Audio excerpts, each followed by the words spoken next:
Washington Post is reporting Pentagon officials are growing more and more frustrated by the response to the dozens of attacks on American troops that continue to happen over the past month. One defense official quoted as saying the retaliatory airstrikes are clearly not working. Let's bring in retired Lieutenant General Keith Kellogg, former National Security Advisor to Vice President Pence and a Fox News contributor. General, thanks for being here. Clearly, they're not working. Yeah, Sandra, boy, that's an understatement. Look, 61 attacks, 3 responses, not very proportional at the time.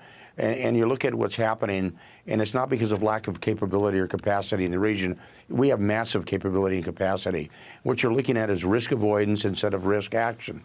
And I think that's when you look at, and people will be asking the question, well, why is this happening? And I think you have to go back to the commander-in-chief and his enablers, not advisors, the enablers, the vice president, the secretary of state, secretary of defense, his national security advisor. And they just want to avoid, basically going up the escalation ladder, and they shouldn't. And what they should do is actually figure a way to respond to it. Example, if our forces in the region get hit with drones, then hit their drone factories in Iran. They're not making them in Gaza. They're making them in Iran, and they're passing them to them. But come up with some type of proportional response.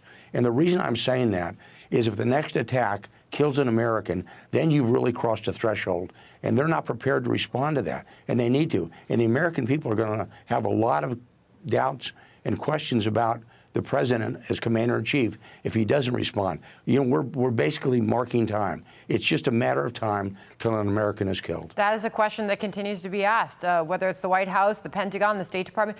Are we waiting for one of those American troops to be killed before we really respond to this? All of this is happening, meanwhile, as headline after headline reveals Iran's nuclear enrichment is advancing. AP UN agency reports say Iran has further increased its uranium stockpile. This is happening, General, and it continues to happen. Iran with its nuclear program. Mark Esper weighed in this morning on the Biden administration and its flawed Iran policy. Listen. They believe that if they do more, it'll escalate. My argument is just the opposite. If they don't do more, it will escalate because Iran, which is pulling the strings with regard to all these proxies and militias, believes that we are not resolute enough. I mean, the flags are everywhere. What is it going to take for this administration to up its response? Yeah, Sandra, here's my concern. That train has left the station. I think they're heading for a nuclear breakout, and with all the destabilization that's going to occur in the Middle East. They're enriching at a rapid rate. They're going to get up to 90% enrichment of uranium. It's just a matter of time. They're going to have a problem. The problem they're going to have, though, is how do you mate that with a weapon and then put it on a missile and a re-entry vehicle. But the fact is that's going to send seismic shocks throughout the region when they do a nuclear breakout, and I think that's just a matter of time. General, I want to get this in here. The president of Israel, Isaac Herzog, joined me in the 11 o'clock Eastern Time hour a couple hours ago on the fight with Hamas. Clearly, he stated this is a battle between good and evil. Listen. If Israel weren't there, then Europe will be next, and the United States is for sure next because they call the United States the big Satan. Does any American citizen have a missile in his bedroom, living room, or garden? Does any American or decent person in the world take children after chopping their parents and take them into this cellar somewhere and tortures them? This is what we're going through.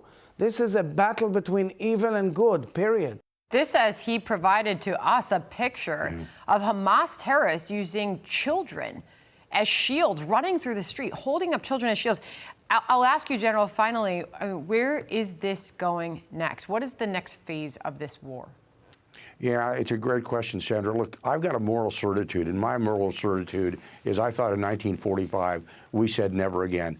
Hamas is a terrorist organization. It wants to eliminate Israel and all the Jews within Israel.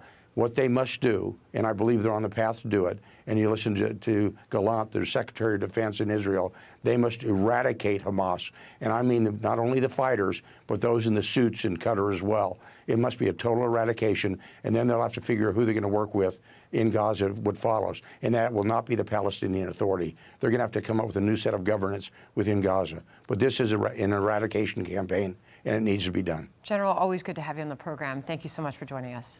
I'm Steve Ducey. I'm Brian Kilmeade. And I'm Ainsley Earhart. And click here to subscribe to the Fox News YouTube page to catch our hottest interviews and most compelling analysis.